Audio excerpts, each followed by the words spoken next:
When you think of a bodybuilder, what do you think about? Huge muscles, right? Hi, I'm Genesis Butler, and today I'm going to interview some of the strongest men I know. You ready to find out more?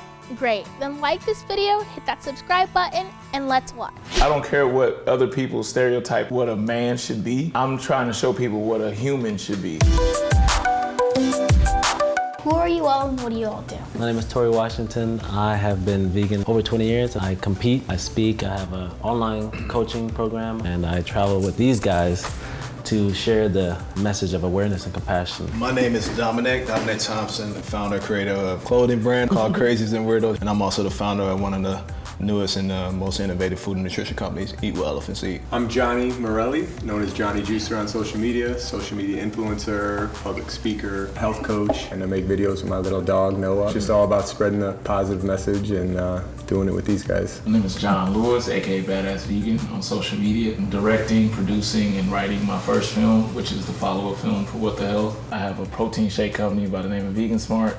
I do motivational speaking as well. Like they said, I just love traveling with these guys. We get to show people that you can be compassionate, you can be masculine, you can be strong. All the stereotypes that are out there that people say you can't be, we're just busting those myths. What does it mean to be a man and be vegan? I look at vegan as a label, and my goal is, particularly when I go out and speak or when I share with anyone, is to get vegan to change to where it's not just a label, it's the way it is. When you do promote the term vegan, it definitely makes people who may be intrigued or attracted to you with respect to your aesthetic appeal or your message really take a closer look at what it really means to be a vegan. Somewhere along the line, we kind of lost that compassionate side. And I think now we all, and other men in this community, is definitely redefining that and definitely promoting that with the help of social media. Before I got into this lifestyle, you have an ego and you walk around like trying to fit in and be a certain type of person, but with the lifestyle, it definitely fills you with compassion and helps you kind of walk in your truth and in your authenticity. There's no true definition of man. The only thing that's a definition of man is gender. When people say a real man does this, a real man does that, you can't define that. But a real human is compassionate. Why did you all go vegan? I went vegan because I had health issues. I had IBS, I was lactose intolerant, chronic migraines, adrenal fatigue, I was 70 pounds overweight. Through juicing, which sparked my whole journey, and then going vegetarian and vegan, I was able to heal all these lifelong ailments that have been bothering me my whole life, all the way into my 30s. I was raised vegetarian, but I went through a transitionary period, and then in 1998, I decided to change all of that. Not knowing this terminology, because as I mentioned before, I'm not really into labels, but I know labels have their place. I didn't know this whole vegan movement. Someone asked me about the way I ate, and I said, oh, that's more like a vegan.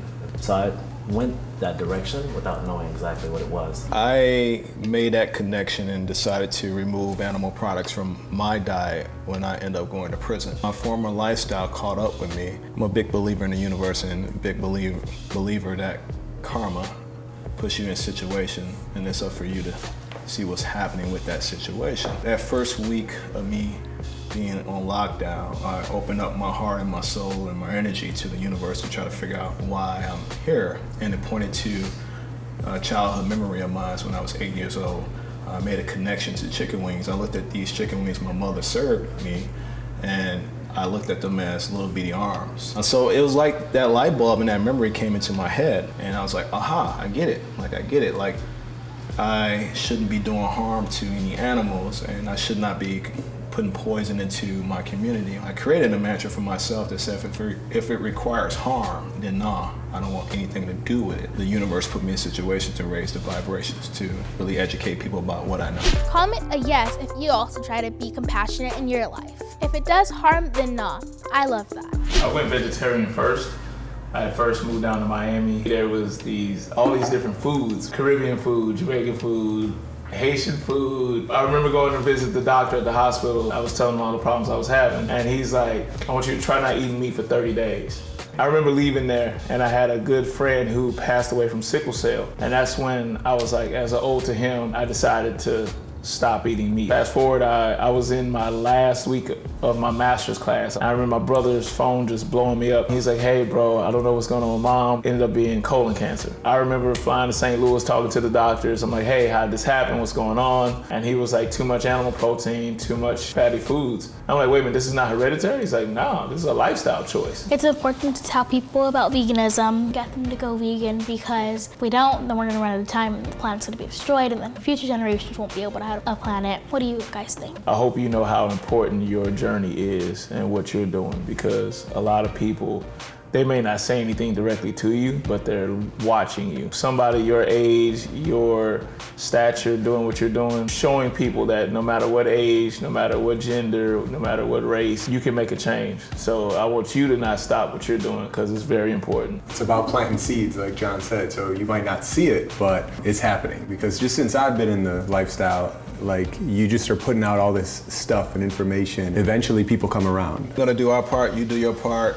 Silence is not gonna get anything done. It's not gonna move anybody in a different way. Education is the key to us continuing to connect with the world. We all have a gift and we all are able to reach a certain demographic by who we are. An individual may not actually grasp that concept from me, but they may definitely be into what you're involved in, and how you present it, and how Don presented, how Johnny presented, or how John presented. Their demographic speaks to somebody.